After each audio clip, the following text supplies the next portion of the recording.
My name is Sophie. I am 31 years old. I work as a librarian at the city library. I love my job. I spend my days surrounded by books, quiet, peaceful, safe. I live alone in a small house. The house has 2 bedrooms, one for me, one is empty. The empty room used to be for my sister, but she is not here anymore. My sister's name was Claire. She was 28 years old. She died 3 years ago in a car accident. Since then, I have lived alone. I wake up, I go to work, I come home, I read, I sleep. Every day is the same, quiet, empty, safe. I do not have many friends. I do not go to parties. I do not date. People say I am too quiet, too serious. Maybe they are right, but I am comfortable this way. Then one day I found something hidden, something that changed everything I thought I knew about my sister. And suddenly my quiet life was not so quiet anymore. It started on a Saturday morning. I woke up early. The sun came through my window. It was a beautiful day.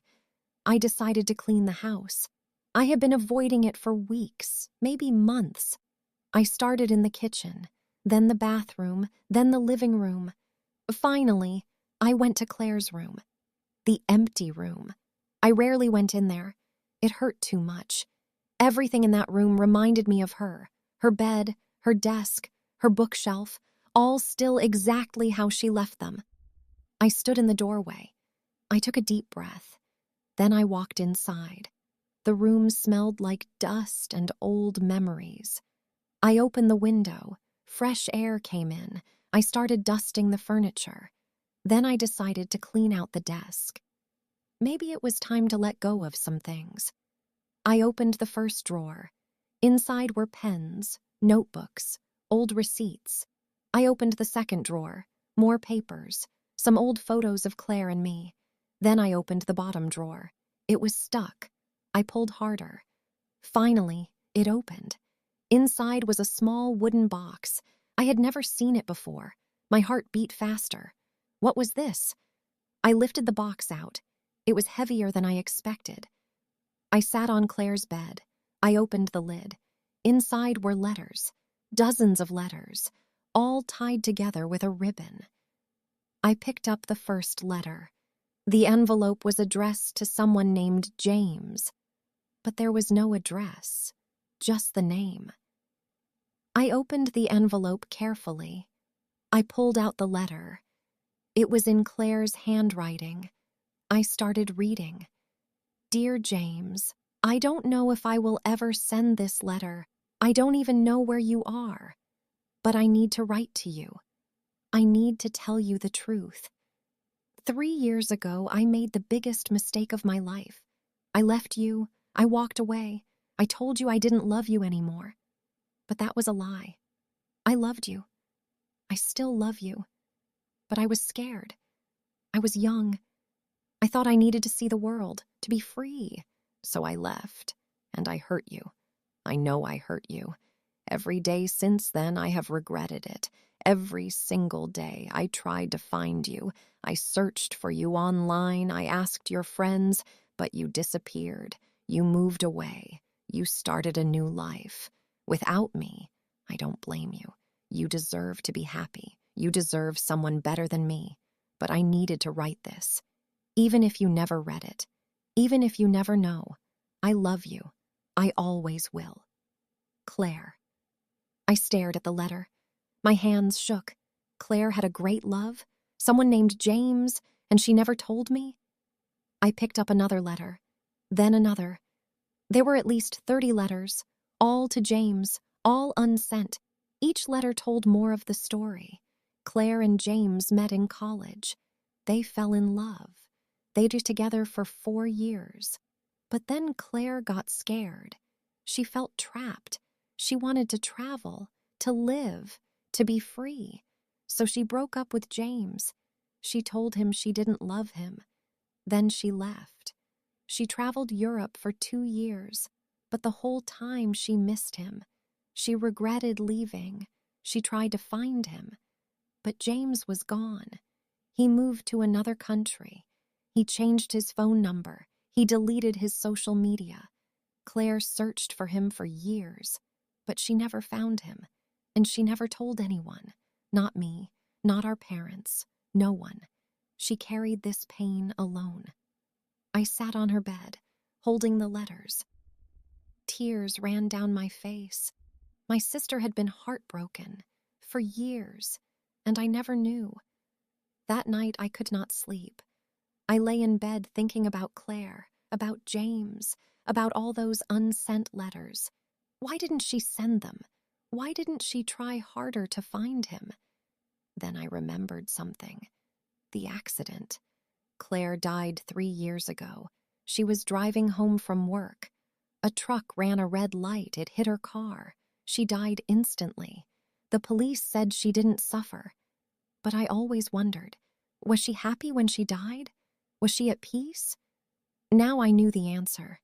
No, she was heartbroken. She was searching for someone she lost. I got out of bed. I went back to Claire's room. I opened the box again. At the bottom, under all the letters, was something else. A small photograph. I picked it up. The photo showed Claire and a man. They were young, maybe 22 or 23.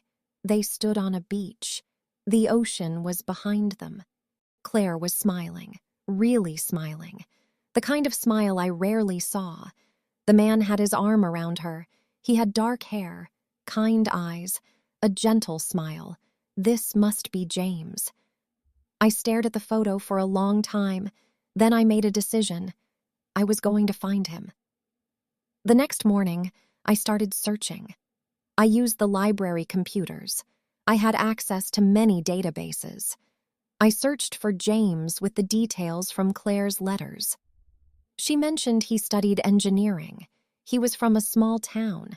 His last name started with B. I found hundreds of results, too many. I narrowed the search. Engineering graduates from Claire's university, 10 years ago. The list got smaller, 50 names. I went through each one, looking for any connection to Claire. Finally, I found him. James Bennett. Graduated with a degree in civil engineering. Same year as Claire. I found his old university photo. It matched the man in Claire's photograph. But where was he now? I searched more. I found an old LinkedIn profile, but it hadn't been updated in 5 years. The last location listed was Tokyo, Japan. Japan. That explained why Claire couldn't find him. I kept searching. Finally, I found something recent. A company website. An engineering firm in Singapore. One of the senior engineers was named James Bennett. The photo was small, but I recognized those kind eyes. I found him. For 3 days, I stared at James's company email address. I typed messages, then deleted them. What would I even say? Hello, my sister loved you. She's dead now. She wrote you 30 letters but never sent them. That sounded insane, but I couldn't let this go. Claire had carried this pain for years. She had searched for James. She never got to tell him the truth. Maybe I could do it for her. Finally, I wrote an email. Dear Mr. Bennett, my name is Sophie. I am the sister of Claire Morrison. I believe you knew her several years ago. Claire passed away 3 years ago in a car accident. While cleaning her belongings, I found something I think you should know about. If you are willing, I would like to speak with you. Sincerely, Sophie Morrison. I read the email 10 times. Then I closed my eyes, and I pressed send. 3 days passed. I checked my email every hour. Nothing. Maybe he didn't remember Claire. Maybe he had moved on completely. Maybe he didn't want to be reminded of the past. I started to regret sending the email. Then, on the 4th day, a response came. I was at work, sitting at the library front desk. My phone buzzed. I looked at the screen. Email from James Bennett. My heart jumped. I opened it with shaking hands. Dear Sophie, I am shocked to receive your message. I am deeply sorry to hear about Claire's passing. Yes, I knew Claire. Very well. We were together for 4 years. She was everything to me. I would very much like to speak with you. If you're comfortable, we could arrange a video call. Please let me know a convenient time. James. I read the email 3 times. His words were careful, polite, but I could feel the emotion behind them. He still cared about Claire, even after all these years. I wrote back immediately. We arranged a video call for Saturday evening. Saturday came. I was nervous all day. I cleaned the house. I changed my clothes 3 times. I didn't know why I was so anxious. At 7 p.m., I sat at my computer. I opened the video call link. A few seconds later, James's face appeared on the screen. He was older now, maybe 35. His hair had a few gray streaks, but his eyes were still kind, still gentle. Sophie, he said. Yes. Hello, James. We looked at each other awkwardly. Neither of us knew how to start. Finally, James spoke. Thank you for contacting me. I didn't know Claire had passed. I am so sorry. Thank you, I said quietly. How did it happen? He asked. I told him about the accident, the truck, the instant death. He listened with a pained expression. She didn't suffer, I said. The doctors said it was instant. James nodded slowly, but his eyes were wet. We sat in silence for a moment. Then I took a deep breath. James, I need to show you something. I held up the box of letters. James's eyes widened. What is that? He asked. Letters, I said. Claire wrote them. To you. She never sent them. James stared at the screen. To me? Yes. 30 letters, over the course of 6 years. I opened the box. I pulled out the first letter. I started reading it aloud. James listened. His face changed as I read. Pain, regret, love, all mixed together. When I finished the first letter, he was crying. She still loved me, he whispered. Yes, I said. She never stopped. James put his head in his hands. His shoulders shook. He cried for a long time. I waited. I didn't know what to say. Finally, James looked up. I waited for her, he said, for 2 years after she left. I waited. I thought maybe she would come back. She tried to find you, I said. She searched everywhere, but you had moved. Yes, James said. To Japan, then Singapore. I thought distance would help me forget her. Did it? I asked. James shook his head. No, I never forgot her. I never stopped loving her either. We sat in silence again. 2 people connected by a woman who was gone. A woman who had loved and lost. James, I said slowly, would you like me to send you the letters? He looked at me with grateful eyes. Yes, please, I would treasure them. Okay, I said. I'll mail them this week. We talked for another hour. James told me about his life, about his work, about how he never married, never found anyone who compared to Claire. I told him about Claire's last years, how she seemed sad sometimes, how she threw herself into work, how she never dated seriously. We both understood now. Claire had been waiting too, hoping, searching, but they never found each other in time. 2 weeks later, I carefully packed all 30 letters into a box. I wrapped them in tissue paper.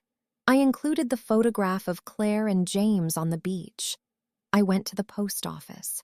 I sent the package to Singapore. Then I went home. I sat in Claire's room. The room felt different now, lighter somehow. I had kept my sister's secret for her.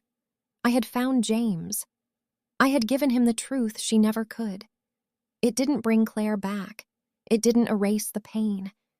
but it felt like closure, like completing something Claire had started but never finished. 3 weeks later, I received another email from James.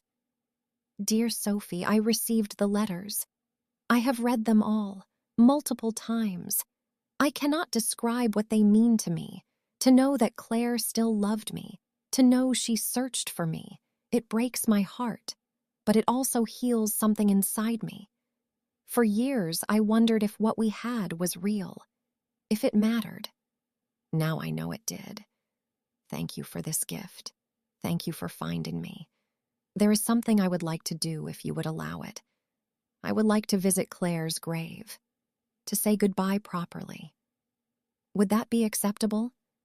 James. I stared at the email. James wanted to come here, to visit Claire. I typed a response. Yes, James. I think Claire would like that very much. 2 months later, James flew to our city. I met him at the cemetery on a Saturday morning. It was a clear day. The sun was bright. Birds sang in the trees. James walked toward me slowly. He looked nervous. He carried a bouquet of white roses.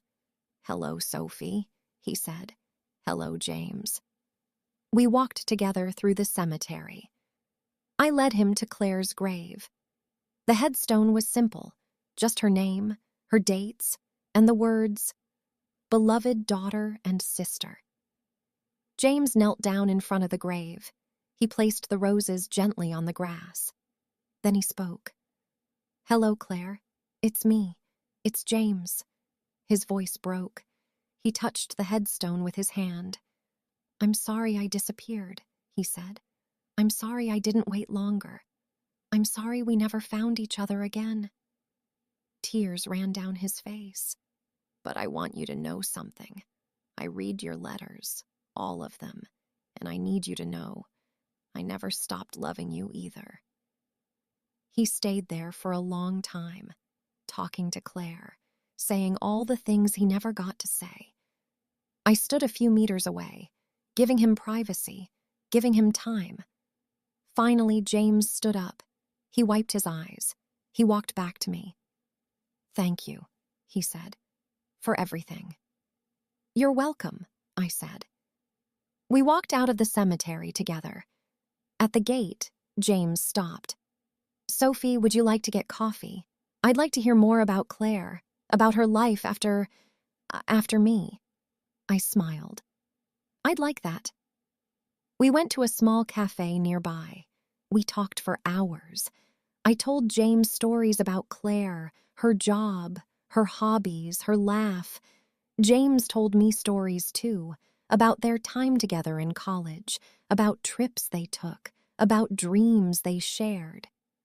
For the first time in 3 years, talking about Claire didn't just hurt. It also felt warm, like celebrating her life, not just mourning her death. 6 months have passed since James's visit. We still email each other sometimes. He tells me about his work in Singapore. I tell him about new books at the library. We've become friends, connected by Claire, by love, by loss. Last week, James sent me a photo. He's in a new relationship, a kind woman he met through work. He said, I think I'm ready now, ready to love again. Claire taught me that love is worth the risk. Even if it ends, even if it hurts, it's worth it. I smiled when I read that. Claire would be happy. She would want James to be happy. And me? I'm different now, too. I still work at the library. I still live in the small house. But I'm not hiding anymore. I joined a book club. I made new friends. I even went on a date last month. It didn't lead to anything, but it was a start. Claire's room is no longer empty. I turned it into a reading room. I put comfortable chairs by the window. I filled the shelves with my favorite books. But I kept one thing exactly as it was. The photograph of Claire and James on the beach. It sits on the small table by the window. Sometimes I look at it and smile. 2 young people in love, frozen in a perfect moment. They didn't get their happy ending, but their love was real. It mattered. It changed both of them. And in a strange way, it changed me too. Finding those letters taught me something important. Life is short, love is precious, and we should never wait to tell people how we feel. We should never assume there will be more time. Claire waited too long. She searched but never found him. She loved but never told him. I won't make that mistake. Last week I called my parents. I told them I loved them. They were surprised. We don't usually say those things in my family, but I said it anyway, because life is uncertain, and love should be spoken. Today is the 3-year anniversary of Claire's death. I went to her grave this morning. I brought fresh flowers, white roses, like James did. I sat on the grass and talked to her. I told her about James, about his new relationship, about how he's healing. I told her about my life, too, about the book club, about the date, about how I'm finally living instead of just existing. I miss you, Claire, I said, every day. But I understand now. I understand why you loved James. I understand why you searched for him. Love like that doesn't just disappear. The wind blew gently. The leaves rustled in the trees. I hope you're at peace now, I whispered. I hope you know that James got your message, that he loved you too, that it was real. I stood up. I touched the headstone one last time. Then I walked away. Not running from the past, but walking toward the future. A future where I would be braver, more open, more willing to take risks, because that's what Claire would want. That's what her letters taught me. Love is worth the risk, even if it hurts, even if it ends. It's worth it.